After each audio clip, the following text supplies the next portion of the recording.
Electric Adventures here with my channel update for December 2016. A year that seemed to go by very quickly, but it was a very busy month. Obviously I hope everybody had a lovely Christmas and New Year's and holiday period. I got to go away a couple of odd days here and there, but I also worked in the in-between days. So have been a little busy, so I've got my Christmas and Boxing Day stuff that I got. Didn't actually get much in the Boxing Day sales, but my daughters love the Boxing Day sales and had lots of fun. And I got my coffee and breakfast, so I can't complain. Now, I've probably got these stacked up wrong here. Been a little bit more organised. Now, our family have gotten into board games in the last year or so. I do believe I showed some board games last year. And there were a couple that I wanted, so rather than video games, I went for board games this year. So one of the first ones I got here was Star Wars X-Wing, which is the blue starter set. You get these quite nice miniatures, and you get templates and dice and everything like that. I've opened that one up and hadn't read the instructions. Let's give you a look in there so you can. Oops, sorry. So there's a glare. Fair bit of stuff in there, and then you've got a little holder with your ships in there, and lots of templates and counters and rule book and everything like that. I haven't actually probably had time because I was away and with all of my girls. I didn't really get a chance to have a game other than read the instructions and have a bit of a look at the stuff. You can get all sorts of things for this game, so it's probably a dangerous thing to get because I'll probably get more of it. And to give a bit more to play with it, I also, and this one was from my eldest daughter, she bought me the other starter set. So this is the Red Squadron, well, it was Blue Squadron, Red Squadron, and they actually have different TIE fighters in them as well, which are different squadrons. But you put them together and have larger matches. So also going on this theme, and oops, bump on the camera there, and a TV series I really loved, and we thought the game looked interesting because it's a trading type of game, is Firefly the game. Now, I haven't even opened it yet, which is really sad, but as you can see it's got quite a lot of stuff that comes with it, and I do believe it's you find a crew, find a job, but keep flying. So you've got to keep your ship going, travel around, pick up jobs, and there are encounters and stuff like that in there as well. Everything is all just cards and money and a bit of a board there. Now you can also, instead of using the normal features, you can use model ships. So my wife got me the model ships as well. So in there are 4 Fireflies, a Reaver Cutter, an Alliance Cruiser. So this is quite literally, other than Star Wars and Star Trek type of things, Firefly is one of my favourite sci-fi type of series. And there was one expansion for it. These are all fairly cheap at Christmas time, so it helped. And it's Pirates and Bounty Hunters game expansion. So it's obviously got more characters and cards. So when I get some of my daughters together, we're going to sit down and have a game of that. Some of my other daughters actually got games as well. So moving right along, now I did get, I've picked up the wrong disc here, but anyway, I did get one video game for Christmas. This is actually from my mother-in-law, and it's Uncharted 4. Now I haven't got Uncharted 4 yet. I've played all the other Uncharted games, so I'm looking forward to playing this one. I am still playing Fallout 4 though, so I possibly may wait a couple of weeks before I start this one. Now my youngest daughter bought me this Darth Vader pillow thingy. I don't know what they're called. That was quite amusing. And yes, I've picked up the wrong disc, so for the one thing I got in the Boxing Day sales. But also from my second eldest daughter, she bought me these 2 Star Wars books. I got Star Wars, what's that? Before the Awakening. So that's 3 short stories on the 3 main characters from The Force Awakens. I've actually read that one now, and that's quite good. And the one I'm about to start reading is Star Wars Bloodlines, also set before the Force Awakens. So the short story book was good. And one more thing that I got with my current staff discount, and the fact that we are going away later in the year, I got a Kobo book reader with a case to protect it. So that way, because I do like my reading, and it's very hard to carry a whole lot of books around with you when you go travelling. So I am actually technically going to go overseas. So in August I'm going on a cruise with my wife. So and later this month I'm going to Queensland. So 2 trips in 1 year. Very big year.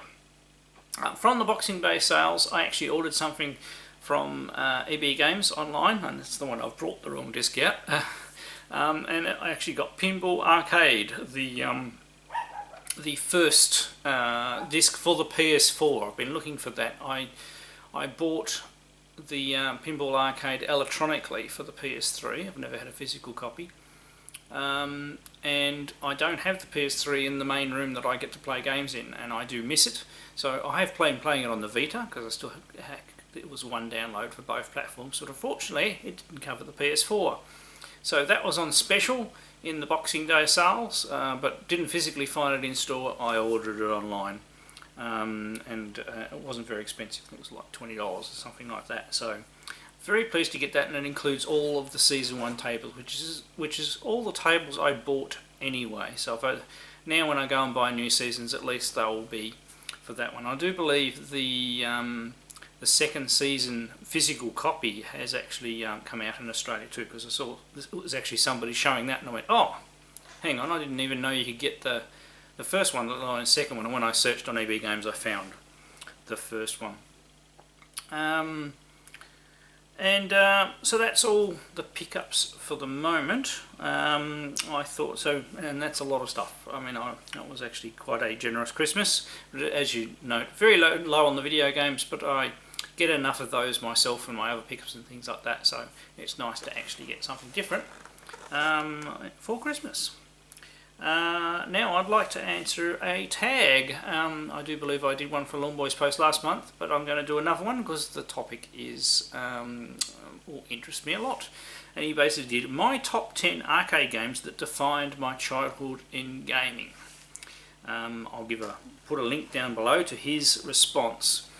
Now I had a bit of trouble getting it down to 10, as with a lot of these lists it's always hard to get your responses down to exactly 10.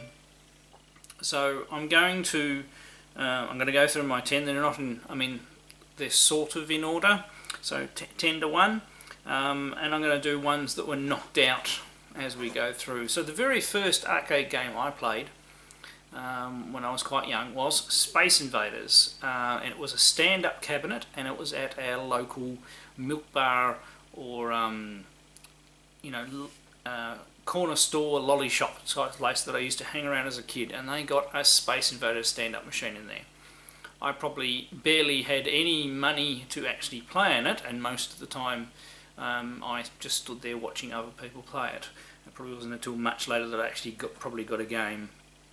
And Space Invaders, even though it's a simplistic game and doesn't have a lot of lasting playability once you master the basics, but that led on to all sorts of games of that manner. So that knocks out Galaxian for me, which is another game that I did actually put lots of coins in back in the day. And I believe another game which I probably played more than those two, I've been struggling to remember the names. I think it might have been called Uni-Wars. And the main ship was a lot smaller and skinnier, and it was light Galaxian, and you got attacking formations and things like that. I can remember that because when I used to go to the main arcade here in our town, of course being younger, you couldn't be able to get near the more popular newer machines. So I usually went in the you know, in the other rooms, and there are always these other machines that weren't getting as many coins, so they're usually the ones I played. Now the second arcade game that I encountered was actually a copy of Donkey Kong at the same milk bar, and it was a sit-down machine. I believe the Space Invaders was still there, the Donkey Kong game, and I do remember playing a couple of games of it and using up some hard-earned pocket money instead of things. I think it was 20 cents is what we used to put into the machines back then. I can't remember whether that was 10 cents. Maybe the Space Invaders was 10 cents and the Donkey Kong was 20 cents, and that was a lot of my pocket money to have a game of that. Same problem as well, you had to wait for the bullies to not be there and to actually be able to get on the machine. Then we go to the next era, so number 8. This harkens out to all of the vector style games. So my pick is actually Asteroids, although my arcade did, I have strong memories of the original Asteroids, but I also remember when they got Asteroids Deluxe as well. I used to like that as well.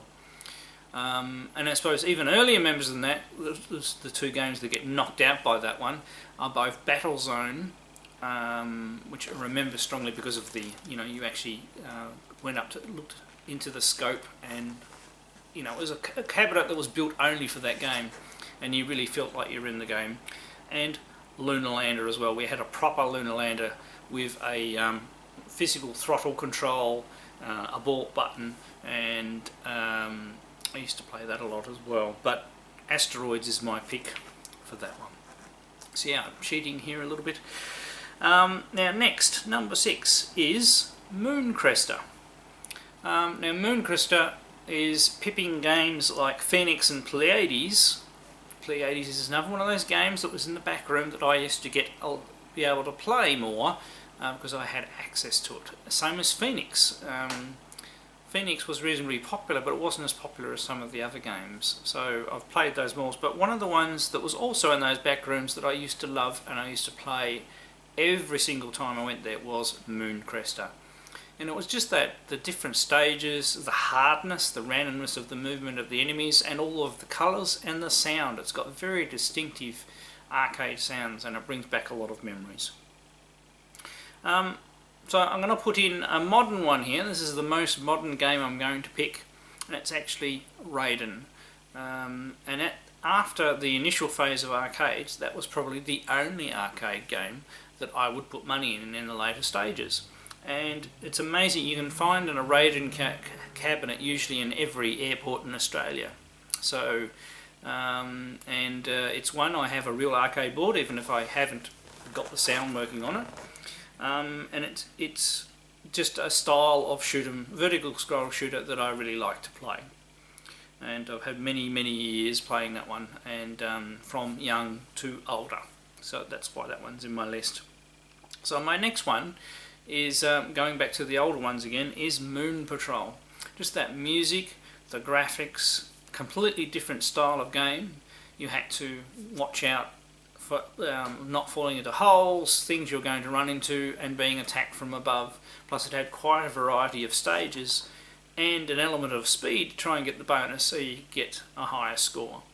And that's one of the games that I was very pleased that because it was originally going to be released for the Coleco, and an almost finished version was always out there. So Collectivision Games, who published my games, actually published the finished version of that game for the Coleco, and it's a very good version. So one of my favourite, one of the more modern homebrew releases on the Coleco is Moon Patrol. And the game that one knocked out that I also really like is Rally X. Very good conversion of Rally X on the MSX, and a lazy port for the Coleco of that one. But anyways, yeah, so Moon Patrol knocked out Rally X, but it's just one of the old ones from things. Alright, so we're down to the last 4 now, and I'm not going to cheat anymore. These are the top 4. So next I'm going to put Time Pilot. Now the order of these is fuzzy. They could interchange if I sat down and wrote this list again. Time Pilot is quite simply one of the arcade games I have played the most. I have managed to get quite a decent high score on it. I consistently score higher on it. I've been well surpassed by people since on the scores, but back then I was a record holder, and I still can hop on that and get. Used to be able to go through it at least twice. That's through to the UFOs twice, and around the third time was usually when I died, which was fairly impressive back then. And then we go into another game that really captured my attention when it first came out, because of, once again, the colour, the music, and the hardness of the gameplay. And it was a game called Tutankhamun. When it came out in the arcade, we had a sit-down version of it. We never had a upright version. In people's videos I've seen of various retro events and everything like that, I have actually seen an upright one. But over here in Australia we had a sit-down one, and I actually know where that sit-down one is. It's down here, the screen's busted, but the glass overlay is still there. It's in a Taito. It was converted from a Taito sit-down Space Invaders cabinet. But I haven't been able to talk the guy out of it yet, so if I ever got one real machine, it'd probably be that one. As long as he's still got it and hasn't thrown it away, of course. So down to my last two. So they're both going to be shoot 'em ups, and another favourite of mine. It's after Time Pilot. It is similar in some ways and quite different in others, and it's the game Gyrus. It's another one that has a strong soundtrack, really good gameplay. It's a shoot 'em up with lots of variety, sound and action, and I love playing Gyrus. I am not as good at Gyrus as I am at Time Pilot though, but I remember back in the day when we were playing that, the first time I saw somebody get to the planet Earth. But I can remember the buttons all the way up to Jupiter, where my memory starts to go. So I really do like that one.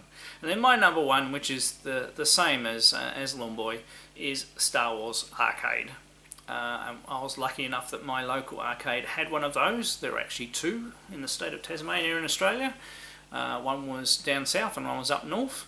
Later on, both of them ended up in a warehouse down here, and I know one guy who bought one of them. I don't know what happened to the other one. One always had a faulty screen after its life in the arcade, so hopefully somebody repaired that and has that now. That's a machine that obviously all of us, most of us, are pretty much going to say they would love. Now, I've listed a few games there, I've listed a few side sheets, and there's still games that I played back in the day that I would love to list and add to the list as well, but I'm supposed to keep it at 10, so I will try and do that. Because as soon as I start thinking about it, I'm already having more names popping into my head about all the games, because arcade games are definitely a large thing that drives the collecting and the games I get for the consoles, because you're trying to have that arcade experience at home. And I love them. So, very good tag, very topical, and enjoy doing my response. You might have completely different answers to me. I mean, mine were different from Dave's as well. So go check out his video and maybe do your own response as well. Got my other good mates on YouTube have already made responses. Pardon me. Now I'll do a quick homebrew update, and this homebrew update includes my Electric Adventures website, which is www.electricadventures.net. I have uploaded an updated version, which is a little bit more mobile device friendly. This content underneath is fairly similar to before, except it has a new style, and I'm slowly going through and editing the articles, and I'll be adding some more, and I'm going to try and keep my website up to date more often. And the reason why it's in the homebrew section is that under game releases, there will be a page or mini blog for each game that I'm working on. So I have made some more progress on Cavern Fighter as an example. So I've put a new article up on Cavern Fighter there. Also, whenever I will always put these updates on my Facebook page as well, but just having them in there in the website allows you to categorise them per title a little better. And I'm slowly improving some of the information on my older games as well, so there's a bit more information there. Most of them have got screenshots and things like that now. I just need to go through and tidy up some of the text and add a bit more information. And of course my Beyond base not Beyond Basic, there's my Beyond Basic series, which I wrote back in the day, but there's also my Let's Make a Retro Game series, has corresponding articles on my website. Now, I still do actually need to add a search function, so you go and find things from the front page, but I'll get around to that shortly. So, as far as homebrew, yes, new version of Cavern Fighter. It's getting really close now. I quite literally am down to sound effects and minor little tweaks. Like I just want to do a bit of animation when you destroy an object, just to make it a bit more arcadey. But the intro screen's done. All of the gameplay works. I haven't found any bugs at all lately, so that's really good. Also, I might have mentioned this before, I released on my Facebook page, I got the art assets for Sydney Hunter and the Caverns of Death, which I'll be writing for the NES. So that'll be using my engine that I wrote in the Championship cartridge, but applying it with the Caverns of Death artwork, because that was the mini-game was sort of the Curse of the Mayans artwork and game style in that one. The Caverns of Death is slightly different. Sydney has a boomerang and you climb up vines rather than ladders and things like that, so it is a completely different game, and that was only a mini game with 20 screens. This is the full thing with a proper map to explore. Now the graphics cut-up is probably going to take me a couple of weeks, and once I do that I'll probably do a little video on Sydney's animations and how the tile layout of the screens is going. So I'll try and do a regular update blog. No updates on the other games as the moment, but I will update their various sections on my website. So, hopefully I haven't rambled on too much for my monthly update this month, but I hope everybody out there had a wonderful Christmas and New Year's. I'll keep trying to put the videos out. I'm going to continue my A to Z of my Atari 8-bit collection. We have the letter C next. And of course, Let's Make a Retro Game. Lost some footage before Christmas with a computer crash, but I have a new hard drive behind here. I've built the machine, so I will be hopefully after this weekend re-recording the episodes. And there were two, unfortunately, that I lost because they were still on the computer because I hadn't actually finished recording all of the bits. So there'll be 2 episodes. Everything's all written up and everything like that. It's all ready to go. So there'll be another 2 episodes soon. So probably about a week, 2 weeks. I'll get that out, and then another couple of weeks we'll get the next one out, and I'll try and get a bit of momentum going from them. And of course, pick up videos because I keep on buying stuff, and there is a few things over here that I haven't done videos of. I'll slowly do videos of those, but I don't like to swamp everybody with pick up videos all the time, because I like to play the games properly as well, so I don't like to rush myself. Alright, I'm Electric Adventures. Thanks to all my subscribers, and I will catch you later.